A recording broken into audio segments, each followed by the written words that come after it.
পন্ডিচেরি থেকে কিছুটা দূরে অবস্থিত এক পুরনো বাংলোতে রয়েছে ৮০ বছর আগে এক আয়ুর্বেদিক সিদ্ধাবিজ্ঞানীর দ্বারা তৈরি করা বোন ক্যান্সারের ওষুধ।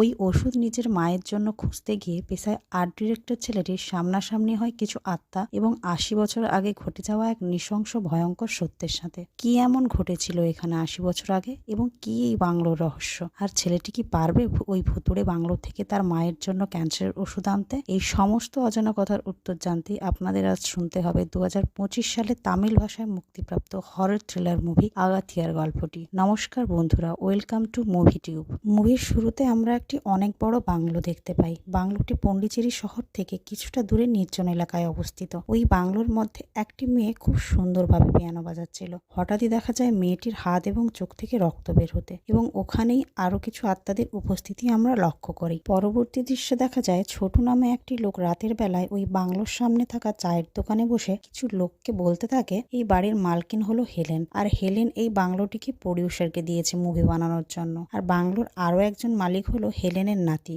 এবং এই বাংলো সম্বন্ধে বিভিন্ন কথা বলে তারা হাসাহাসি করতে থাকে। এর পরবর্তী দৃশ্যতেই আমরা দেখতে পাই মুভির মেন ক্যারেক্টার আগাথিয়াকে, যে পেশায় একজন আর্ট ডিরেক্টর। এই বাংলোতে যে মুভিটি তৈরি হচ্ছে, আগাথিয়া তারই শুটিং সেট তৈরির কাজ করছিল। এমন সময় প্রডিউসারের কল আসে। প্রডিউসার জানায় তাড়াতাড়ি করে সেট তৈরি করতে, কারণ কিছুক্ষণের মধ্যেই হিরোইন ও ডিরেক্টর ওই শুটিং স্পটে আসবে। আগাথিয়া জানায় শুটিং শুরু করতে এখনও ২৪ ঘন্টা বাকি আছে, আর ততক্ষণে কাজ হয়ে যাবে। আগাথিয়া কাজ করছিল এমন সময় তার টিমেরই কিছু লোক এসে জানায় যে বাংলোর গ্যারেজ রুমটিতে একটি জিনিস পাওয়া গেছে। আগাথিয়া তাদের সাথে গ্যারেজ রুমটিতে গিয়ে দেখে জিনিসটি একটি প্যারিস পিয়ানো, যা কিছুটা মাটির নিচে ঢুকেছিল। তাই আগাথিয়া তার টিমের লোকেদের বলে যে এটিকে সাবধানে বার করতে। তারা সবাই মিলে পিয়ানোটিকে সাবধানে বার করে রাখে। তার কিছুক্ষণ বাদে প্রডিউসার আবারও আগাথিয়াকে কল করে জানায় যে হিরোইন ও ডিরেক্টর শুটিং এর জন্য আসার কথা ছিল, তারা একটি মন্দিরে বিয়ে করে হানিমুনে চলে গেছে, তাই শুটিং ক্যান্সেল করতে হবে, আর আগাথিয়াও যেন তার সব কাজ বন্ধ করে দেয়। কথাটি শুনে আগাথিয়ার পায়ের নিচের মাটি সরে যায়, কারণ এটি তার প্রথম কাজ, আর সে এটাতে তার জমানো টাকা ইনভেস্ট করে ফেলেছে। এমন সময় আগাথিয়ার গার্লফ্রেন্ড বিনা আসে শুটিংয়ের জন্য ডেকোরেটিংয়ের কিছু জিনিস নিয়ে। শুটিং বন্ধ হয় আগাথিয়ার আগে তার গার্লফ্রেন্ডের হাতে থাকা সমস্ত জিনিস ছুঁড়ে ফেলে দেয়। এদিকে আগাথিয়া দুঃখী মনে বাড়ি ফিরে তার মায়ের দরজার সামনে বসে কাঁদতে থাকে। ও নিজের কপালকে দোষ দিতে থাকে। সে এই প্রজেক্টের জন্য অনেক টাকা লাগিয়েছিল, এখন সবই শেষ হয়ে গেছে তার কাছে। এই সব বলে সে কষ্ট পেতে থাকে আর নিজের কপালকে দোষ দিতে থাকে। আর তখন তার মা এসে তার মাথায় হাত বুলিয়ে তাকে সান্ত্বনা দেয়। অন্যদিকে আগাথিয়ার বাবা ও আগাথিয়ার বন্ধু শঙ্করকে আমরা এক মন্দিরে বসে থাকতে দেখতে পাই, যেখানে আগাথিয়া উপস্থিত ছিল। এখানে আগাথিয়ার বাবা শঙ্করকে বলতে থাকে যে আগাথিয়ার জন্ম অনেক চমৎকার ঘটনার মাধ্যমে হয়েছে। এরপর সিন চলে যায় পাস্টে। যেদিন আগাথিয়ার জন্ম হয় সেদিন খুব ঝড় বৃষ্টি হচ্ছিল, তবে আগাথিয়ার বাবা ওই ঝড় বৃষ্টির মধ্যেও তার স্ত্রীকে নিয়ে যাচ্ছিল ডেলিভারির জন্য। কিন্তু রাস্তায় তার স্ত্রীর প্রচন্ড যন্ত্রণা শুরু হওয়ায় তারা পাশে থাকা কালাঙ্কিনাথ ঋষির মন্দিরে যায়, এবং হঠাৎই ওই মন্দিরে এক দেবীর মতো নারীর উপস্থিতি হয়। এই দেবী স্বরূপা নারী আগাথিয়ার মাকে সন্তান প্রসব করতে সাহায্য করে, এবং কিছুক্ষণ বাদে আগাথিয়ার জন্ম হয়। তবে আগাথিয়ার জন্মের পর সে কোনো কান্নাকাটি বা হাত পা নাড়ছিল না, তাই দেখে আগাথিয়ার মা বাবা কষ্টে ভেঙে পড়ে। তখন তারা ওই দেবী স্বরূপা নারীর উপদেশে আগাথিয়াকে মন্দিরের মূর্তির সামনে রেখে চলে যেতে যাবে। এমন সময় এক চমৎকার হয়। মূর্তি থেকে এক অদ্ভুত আলো এসে বাচ্চাটির গায়ে পড়ে ও বাচ্চাটি জীবিত হয়ে ওঠে। এরপরে সিন চলে আসে বর্তমানে। বিনাও ওই মন্দিরে এসেছে। সে সবাইকে নতুন বিজনেস আইডিয়া দিতে এসেছে। তার মতে তাদের ওই শুটিং স্পটটিকে ভুতুড়ে বাংলো বানানো দরকার, কারণ মানুষ অ্যাডভেঞ্চার ও থ্রিলের মজা নিতে অবশ্যই আসবে। এই কনসেপ্ট বিদেশে খুব প্রচলিত, তবে এখানে এখনো কেউ তা শুরু করেনি। এই বিজনেস দ্বারা তারা অনেক প্রফিট করতে পারে। ভিনার এই আইডিয়াটিও আগাথিয়ার খুব পছন্দ হয়। সে তার টিমের সাথে মিলে পুরো বাংলোটিকে একটি ভুতুড়ে বাংলো আকারে সাজিয়ে তোলে, এবং তারা এই ভুতুড়ে বাংলো প্রমোশনের জন্য রাজু নামে এক সেলিব্রিটিকেও আনে। রাজু এবং তার অ্যাসিস্ট্যান্ট ওই বাংলোতে ঘুরছিল, এমন সময় তাদের সামনে এক সত্যিকারের ভূত আসে, কিন্তু তারা সেটা বুঝতে না পারে ভূতটিকে পাত্তা দেয় না। এইভাবে আগাথিয়া ও বিনার ভুতুড়ে বাড়ির বিজনেস ভালোই চলছিল, এবং তারা ভালো ইনকামও করতে শুরু করে এখান থেকে। একদিন বিনা ওই ভুতুড়ে বাড়িতে পাওয়া পিয়ানোটি বাজাচ্ছিল, আর সেখানে সবাই উপস্থিত হয়ে বিনার পিয়ানো বাজানো শুনছিল। বিনা পিয়ানো বাজানোর ফলে ফলে ওই পিয়ানোর পেছনের দরজা খুলে যায়, কারণ ওই পিয়ানোর লক মিউজিক টোনের দ্বারা খুলতে পারে। সবাই অবাক হয়ে পিয়ানোর খুলে যাওয়া লকটির কাছে যায় এবং সেখানে থাকা ছোট দরজাটি খুলে তারা তার ভেতর থেকে একটি গাউন পরা কঙ্কাল এবং তার সাথে একটি পুরনো রিল, ডায়েরি ও একটি পুরনো দিনের স্টেথোস্কোপ পায়। এরপর আগাথিয়া বসে রিলটি হাতে নিয়ে দেখতে থাকে, আর যখনই সে রিলটি খোলে সে নিজেকে এক অন্য দুনিয়ায় দেখতে পায়। সে দেখে এক ফুলে ভরা বাগানে এক কাপলকে হেঁটে যেতে। ঠিক তখনই শঙ্কর এসে আগাথিয়াকে হুঁশে ফিরিয়ে আনে। আগাথিয়া শঙ্করকে সব বললেও শঙ্কর কিছুই বিশ্বাস করে না। পরের দিন ভিনা ওই বাংলোয় কিছু কাজ করছিল, এমন সময় তার হাতের আঙুল কেটে এক ফোঁটা রক্ত ওখানে থাকা আয়নায় গিয়ে পড়ে এবং এক ফোঁটা রক্ত অনেক ফোঁটায় পরিণত হয়। ভিনা কিছু অস্বাভাবিক আন্দাজ করে আয়নার দিকে তাকালে কিছুই দেখতে পায় না। তবে ভিনা দেখতে পায় তার পেছনে আসলে দুটি কাপড় ঢাকা মূর্তি থাকলেও আয়নায় 3টি মূর্তি দেখাচ্ছে। এই সব দেখে ভিনা ভীষণ ভয় পেয়ে যায়। এমন সময় আগাথিয়া এসে ভিনাকে চমকে দিয়ে বলে সে এই সব প্র্যাঙ্ক করছিল। তবুও ভিনার মনে কোথাও না কোথাও একটা ভয় কাজ করতে থাকে। তারপর আগাথিয়া ভিনাকে নিয়ে একটি রুমে যায়, ওই পিয়ানো থেকে পাওয়া রিলটিকে প্লে করে। ভিডিও শুরু হতেই চলে যায় পাস্টে। তারা সিদ্ধার্থ নামে একটি লোককে দেখতে পায়। এই ভিডিওটি 1940 সালে করা হয়েছিল। ভিডিওতে জানা যায় যে সিদ্ধার্থ নামে ব্যক্তিটি ফ্রান্সে থাকতো। কিছু কাজের জন্য ফ্রান্স সরকার তাকে পন্ডিচেরি পাঠিয়েছে। প্রায় 12 বছর পর সিদ্ধার্থ আবার তার মাতৃভূমিতে ফিরছে তার কাজের জন্য। স্টেশনে উমার নামে একটি ব্যক্তি আসে সিদ্ধার্থকে নিতে। উমার সিদ্ধার্থকে নিয়ে অ্যাডউইন নামে এক ফ্রেঞ্চ সাহেবের বাংলোতে যায়। রাস্তায় যাওয়ার সময় সিদ্ধার্থ কিছু বিপ্লবীদের মিছিল করতে দেখে যারা দেশের স্বাধীনতার কথা বলছিল এবং সিদ্ধার্থ লক্ষ্য করে চারিদিকে অ্যাডউইনের নাম রয়েছে। তখন সিদ্ধার্থ জিজ্ঞেস করে এই অ্যাডউইন কে? উমর নামে ব্যক্তিটি উত্তরে জানায় যে অ্যাডউইন এখানকার রাজা। সে ভারতীয়দের একেবারেই পছন্দ করে না এবং খুবই নৃশংস প্রকৃতির মানুষ। সে যে কোনো কালো ভারতীয় মানুষের পিঠ দেখতে পেলে তার উপর ছুরি দিয়ে কেটে আঁকতে শুরু করে। এইসব শুনে সিদ্ধার্থের খুব খারাপ লাগে, আর এর মধ্যে তারা অ্যাডউইনের বাংলোতেও এসে পৌঁছে যায়। তারা বাংলোতে এসে জানতে পারে আজ অ্যাডউইনের বোন জ্যাকলিন পুলকিতার জন্মদিন। এরপর সিদ্ধার্থ অ্যাডউইনের সাথে দেখা করে হাত মেলাতে চাইলে অ্যাডউইন হাত না মিলিয়ে খারাপ ব্যবহার করে। তখনই জ্যাকলিন একটি হুইল চেয়ারে উপস্থিত হলে সিদ্ধার্থ অ্যাডউইনের অ্যাসিস্ট্যান্টের কাছে জানতে চায় যে জ্যাকলিনের কি হয়েছে। অ্যাসিস্ট্যান্ট জানায় 16 বছর বয়সে কোনো এক দুর্ঘটনাতে মেরুদণ্ডের হাড় ভেঙে গিয়েছিল। অনেক চিকিৎসা করানোর পরও কোনো উপকার হয়নি, তাই হাত পা কিছুই নাড়াতে পারে না। এদিকে অ্যাসিস্ট্যান্টকে কি আপনারা চিনতে পেরেছেন? হ্যাঁ, প্রথমে ভুতুড়ে বাংলোতে যে সত্যিকারের ভূতটি দেখা দিয়েছিল। যাই হোক, জ্যাকলিনের সমস্ত শারীরিক অবস্থার কথা শুনে ডক্টর সিদ্ধার্থ অ্যাডউইনকে বলে যে জ্যাকলিনকে সে 48 দিনের মধ্যে সুস্থ করে তুলবে এবং বদলে তাকে মানুষের পিঠে নৃশংস ছবি আঁকা বন্ধ করতে হবে। অ্যাডউইন এই প্রস্তাবে রাজি হয়। এদিকে একটি বড় খাবার টেবিলে জ্যাকলিনের জন্মদিনে আমন্ত্রিত সবাই খেতে বসেছে। ডক্টর সিদ্ধার্থ ওখানেই উপস্থিত ছিলেন। জ্যাকলিনের এক মহিলা কর্মচারী জ্যাকলিনকে কেক খাওয়াতে গেলে সিদ্ধার্থ তাকে থামিয়ে দিয়ে জ্যাকলিনকে নিজের হাতে খেতে বলে। এই কথা শুনে উপস্থিত সবাই চমকে উঠে জ্যাকলিন ও ডক্টর সিদ্ধার্থের দিকে তাকিয়ে থাকে, কারণ সকলেই জানে যে জ্যাকলিন হাত পা নাড়াতে পারে না। জ্যাকলিন ডক্টর সিদ্ধার্থের কথায় কিছুটা আত্মসম্মানে আঘাত পেয়ে বহু চেষ্টার পরে নিজের হাত দিয়ে কেক খায়। এমন এক অবিশ্বাস্য ঘটনা দেখে উপস্থিত সবাই আনন্দে হাততালি দিয়ে ওঠে। এইভাবে ডক্টর সিদ্ধার্থ জ্যাকলিনের চিকিৎসা শুরু করে। ডক্টর সিদ্ধার্থ বিভিন্ন ধরনের যোগা ও জড়িবুটি দিয়ে জ্যাকলিনের চিকিৎসা করতে থাকে এবং এইভাবে ধীরে ধীরে জ্যাকলিনও সুস্থ হতে থাকে। এদিকে ধীরে ধীরে জ্যাকলিন ও ডক্টর সিদ্ধার্থ দুজনের ভালো বন্ধু হয়ে ওঠে এবং তারা একে অপরকে পছন্দও করতে শুরু করে। তবে তাদের এইভাবে কাছাকাছি আসা অ্যাডউইন একেবারেই পছন্দ করছিল না। রিলটি এখানেই শেষ হয়ে যায়। সিন চলে আসে বর্তমানে। রিলটি দেখার পর আগাথিয়ার অদ্ভুত অনুভূতি সৃষ্টি হয়। সে ভুতুড়ে বাংলোর বাইরে কালাঙ্কিনাথ ঋষিকে দেখতে পায় যে সে তাকে কিছু বলতে চাইছে। পরের দিন এক কাপল আসে ভুতুড়ে বাড়ি দেখতে। তারা ঘুরতে ঘুরতে একটি নকল পিরামিডের ভেতর ঢুকে পড়ে এবং কিছুক্ষণ বাদে মেয়েটি চিৎকার করে পিরামিড থেকে বেরিয়ে আসে। চিৎকার শুনে সবাই মেয়েটির কাছে এলে মেয়েটি বলে তারা ওই পিরামিডের মধ্যে ঢুকেছিল। অমনি তার বয়ফ্রেন্ড হঠাৎই উধাও হয়ে যায়। সবাই ছেলেটিকে চারিদিকে খুঁজতে থাকে কিন্তু পায় না। এইদিকে এই খবরটি পুরো শহরে ছড়িয়ে পড়েছে। মানুষ ভয়ে ভুতুড়ে বাংলোতে আসতে চাইছে না এখন। এর ফলে আগাথিয়ার এই বিজনেসও বন্ধ হতে শুরু করে। এই ঘটনার ফলে আগাথিয়া কিছুটা ভেঙে পড়লেও সে তার মায়ের কথা মনে করে নিজেকে শক্ত করে। একদিন ওই ভুতুড়ে বাড়ির মধ্যে সে একটি গোপন রাস্তা খুঁজে পায়। ওই রাস্তা দিয়ে যাওয়ার সময় আগাথিয়ার সামনে একটি অজানা বডি এসে পড়ে। ছেলেটির অবস্থা খুবই খারাপ ছিল। এরপর হঠাৎই ভিনা পেছন থেকে এসে বলতে থাকে তাড়াতাড়ি এই বাংলো থেকে চলে যাও, না হলে সবাই মরবে। ভিনার এই অদ্ভুত আচরণ দেখে আগাথিয়া কিছুটা ভয় পেয়ে যায়। আগাথিয়া বুঝতে পারে ভিনার শরীরে কোনো আত্মা প্রবেশ করেছে। হঠাৎ ভিনা অজ্ঞান হয়ে পড়লে আগাথিয়া তাকে তুলতে গিয়ে দেখে দেখে তার হাতে একটি 1940 সালের ডায়েরি রয়েছে। আগাথিয়া বিনাকে ডায়েরির কথা জিজ্ঞেস করলে বিনা কিছুই বলতে পারে না। আগাথিয়া ডায়েরি খুলে পড়তে শুরু করে। সিন আবারও পাস্টে চলে যায়, যেখানে দেখানো হয় জ্যাকলিন সিদ্ধার্থের ইন্টারভিউ নিচ্ছে। জ্যাকলিন ডক্টর সিদ্ধার্থকে তার বাবার ব্যাপারে জিজ্ঞেস করলে উত্তরে সিদ্ধার্থ বলে বাবা একজন সিদ্ধ বৈদ্য ছিলেন, তার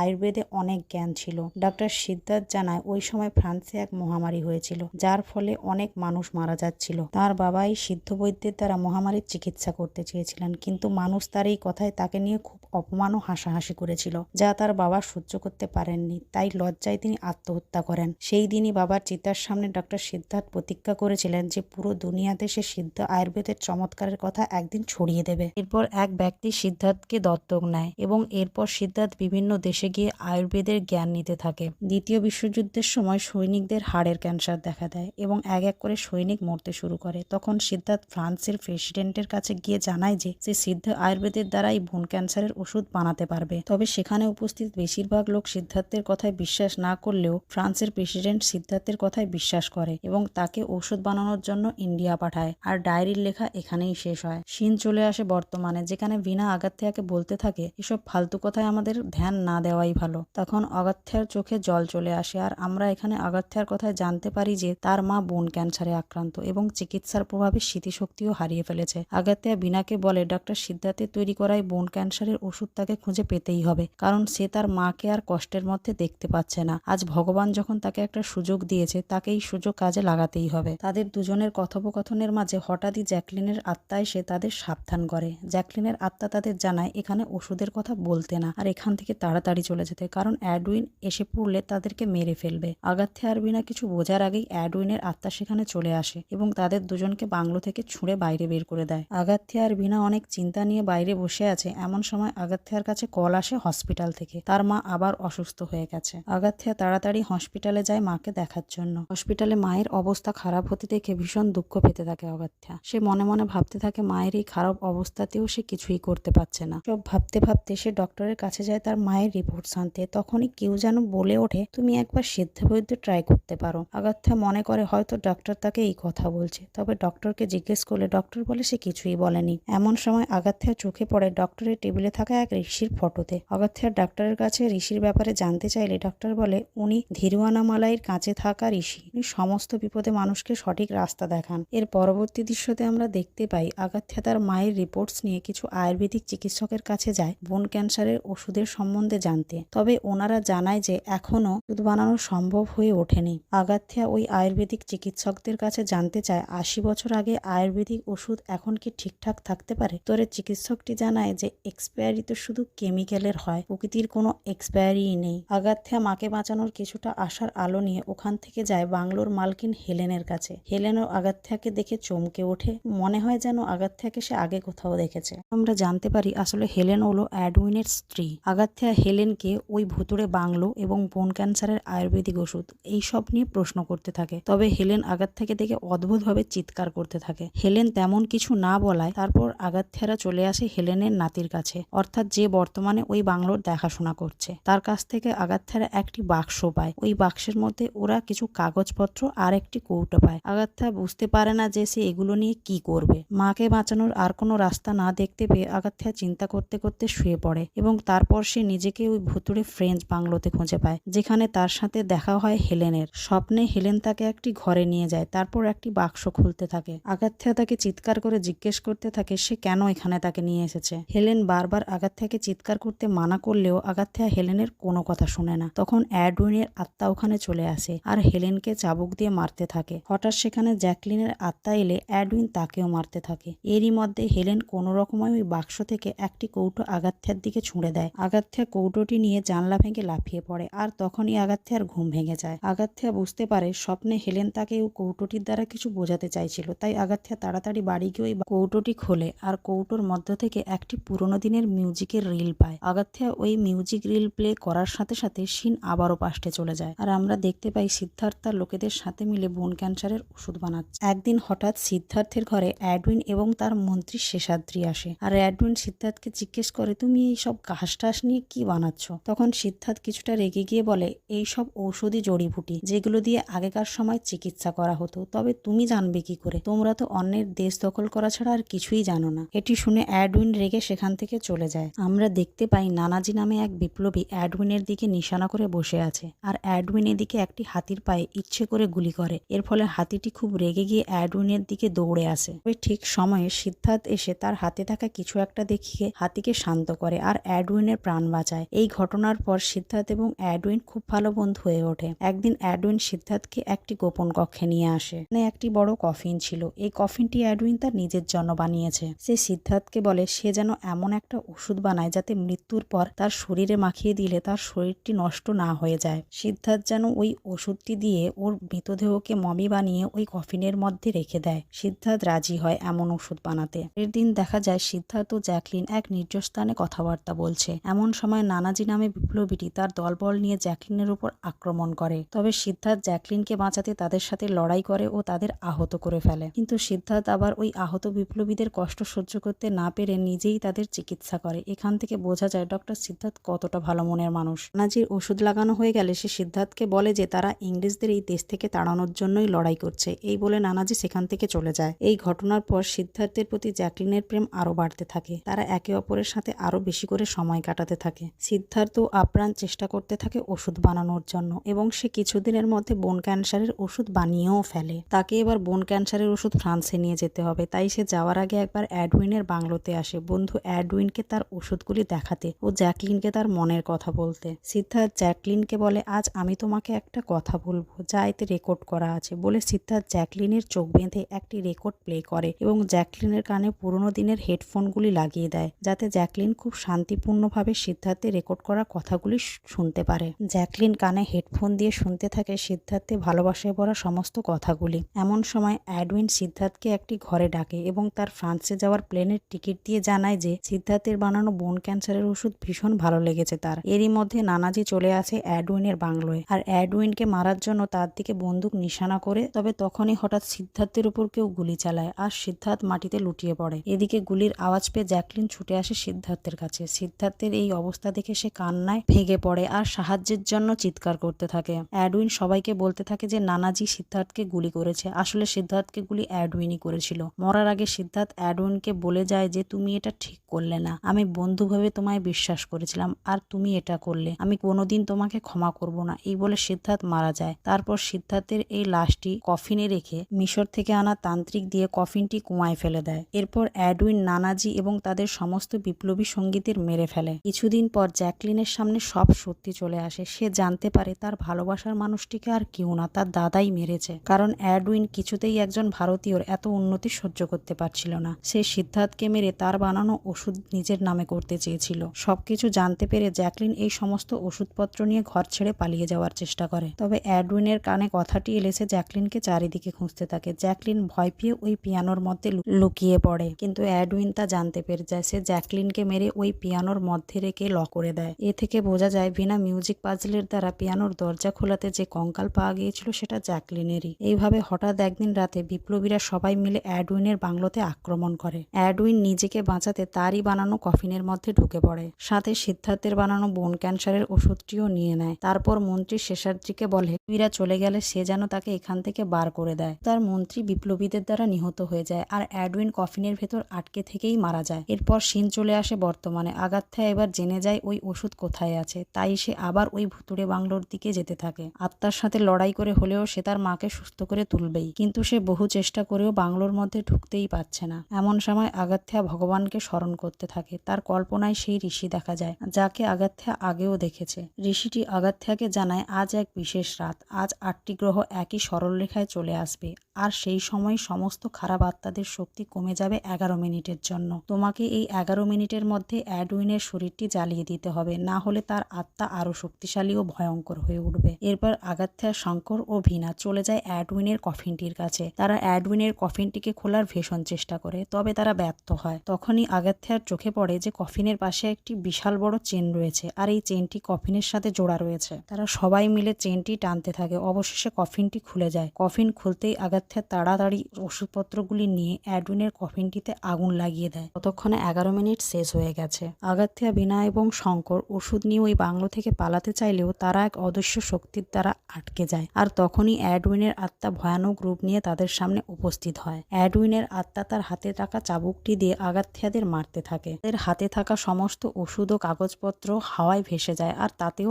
আগুন লেগে যায়। 3টি ভয়ঙ্কর জ্বলন্ত হাত এসে তাদের গলা ধরে হাওয়ায় তুলে রাখে। এদিকে আগাথিয়ার বাবা মা সবাই অজানা আশঙ্কার কথা ভেবে ভগবানকে ডাকতে থাকে। এমন সময় সিদ্ধার্থের আত্মা মহলে এসে চিৎকার করে এডউইনকে ডাকলে হাওয়ায় ভাসতে থাকা সমস্ত জিনিস এবং আগাথিয়া, শঙ্কর ও ভীনা নিচে পড়ে যায়। সিদ্ধার্থকে দেখে এডউইন আগুনের গহ্বর বানিয়ে তার মধ্যে পালিয়ে যায়। সিদ্ধার্থের আত্মা আগাথিয়াকে বলে, তুমি আজ তোমার জন্মের আসল উদ্দেশ্য জানতে পারবে। এই বলে সিদ্ধার্থের আত্মা একটি কুড়ুলে পরিণত হয়। আগাথিয়া কুড়ুলটি হাতে নিতেই তার আত্মা শরীর ছেড়ে হাওয়ায় ভাসতে থাকে। সাথে সাথে সিন চলে আসে পাস্টে, যেখানে দেখা যায় এডউইন নানাজিকে গুলি করছে। আর নানাজির মুখের কাপড় সরে গেলে আমরা দেখতে পাই নানাজি আর কেউ না, আগাথিয়াই। অর্থাৎ আগাথিয়াই আগের জন্মে নানাজি ছিল। সাথে সাথে আগাথিয়ার আত্মা তার শরীরে ফিরে আসে। সিন চলে আসে বর্তমানে। সিদ্ধার্থের আত্মা আগাথিয়াকে বলে, সেদিন তুমি প্রাণ দিয়েছিলে নিজের মাতৃভূমির জন্য, আজ তোমাকে এই শয়তানি শক্তির সাথে লড়তে হবে নিজের মাকে বাঁচানোর জন্য। এরপর আগাথিয়া ও এডউইনের মধ্যে চলতে থাকে বিশাল লড়াই, কিন্তু এডউইনের শক্তি বেড়ে যাওয়ায় আগাথিয়া তার সাথে পেরে উঠছিল না। তখন সিদ্ধার্থের আত্মা এসে এডউইনকে মারতে থাকে। এইভাবে আগাথিয়া ও সিদ্ধার্থ মিশে এডউইনের শয়তানি আত্মাকে শেষ করে। এরপর আমরা দেখতে পাই সিদ্ধার্থ ও জ্যাকলিনের আত্মা একে অপরের সাথে এই দুনিয়া থেকে চলে যায়। আর আগাথিয়া সিদ্ধার্থের তৈরি করা বোন ক্যান্সারের ওষুধ দিয়ে ধীরে ধীরে তার মাকে সুস্থ করে তোলে। আর এখানেই শেষ হয় এই মুভির কাহিনী। মুভিটি আপনাদের কেমন লাগলো অবশ্যই কমেন্ট করে জানাবেন। এইরকম আরও মুভি শোনার জন্য আমাদের চ্যানেলটি সাবস্ক্রাইব করে আমাদের পাশে থাকবেন ও অবশ্যই আপনাদের ভালোবাসা ও আশীর্বাদ দেবেন। ধন্যবাদ।